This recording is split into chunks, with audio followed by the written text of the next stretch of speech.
Informasi berikut ini bagi sebagian orang mungkin tidak disukai, bagi sebagian orang mungkin tidak diperdulikan, bagi sebagian orang lagi bisa membuat Indonesia negatif citranya di mata dunia. Beberapa jam setelah Indonesia memutuskan memberikan suara dengan pernyataan no atau tidak mendukung R2P di sidang PBB, Lembaga Keuangan Dubai dan beberapa lembaga keuangan yang rencananya mendukung Indonesia Investment Authority atau SWF ala non-MMT menarik mundur dukungan mereka. Sehingga rencana besar SWF bisa gagal seperti rencana pemindahan ibu kota yang melambat bahkan berkesan mulai dilupakan oleh yang melakukan inisiasinya. Pastinya banyak yang tidak percaya bahwa keputusan keberangkatan haji di Indonesia ke Mekah yang sudah 2 tahun ini ditunda adalah keputusan politik. Juga ketika tim All England kita tidak dapat izin bertanding, ini masalah politik. Tapi banyak yang tidak percaya, alias kebijakan politik Indonesia kental miring ke satu sisi membuat sisi berlawanan mulai dalam tanda petik melakukan sesuatu unjuk kekuatan. Akhirnya hanya Tiongkok yang BUMN-nya mau bekerja sama dengan BUMN Indonesia. Hanya vaksin Tiongkok yang besar jumlahnya yang mau disediakan untuk Indonesia. Adakah informasi sekilas ini ada benarnya atau praduga tak ada alasan seperti info yang disampaikan para buzzer bayaran ahli pecah belah bangsa ini?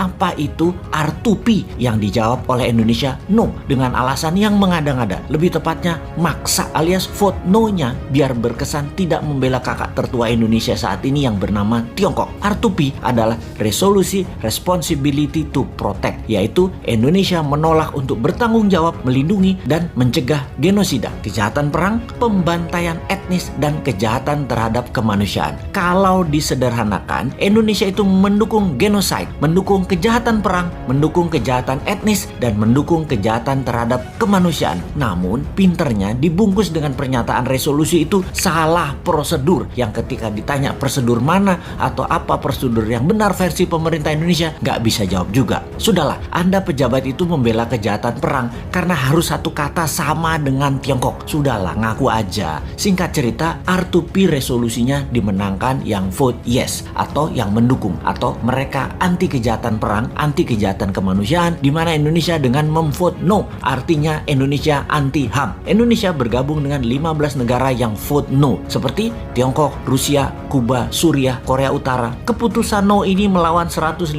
negara yang memvote yes seperti Jepang, Amerika, Timor Leste, Malaysia, Spanyol, New Zealand, Australia, Myanmar, Filipina, dan lain sebagainya. Alias di regional, keputusan no Indonesia sejalan dengan keputusan kakak tertua Tiongkok yang berbeda dengan keputusan negara tetangga Indonesia seperti Australia, Papua Nugini, Timor Timur, Malaysia, dan Filipina. Hebat keputusan yang berani sekali itu. Ini sudah menunjukkan Indonesia nggak kompak dengan ASEAN dan regional tetangganya. Oke lah, apapun itu semuanya sudah diputuskan dalam politik luar negeri. Dan inilah yang jadi masalah ketika kebijakan negara beda dengan mainstream atau jalur utama. Jadi berhaji dilarang, mudah-mudahan bukan pesanan Amerika ke Saudi ya. Bener-bener mudah-mudahan karena alasan lain. Seperti apa? Duit hajinya nggak ada misalnya. Kepake sama proyek apa gitu. Ya mudah-mudahan bukan tekanan negara lain. Gawat soalnya kalau itu artinya. Jadi ketika banyak negara tarik diri, tidak kasih investasi ke proyek Indonesia, bukan karena tekanan negara superpower, tapi memang proyek investasinya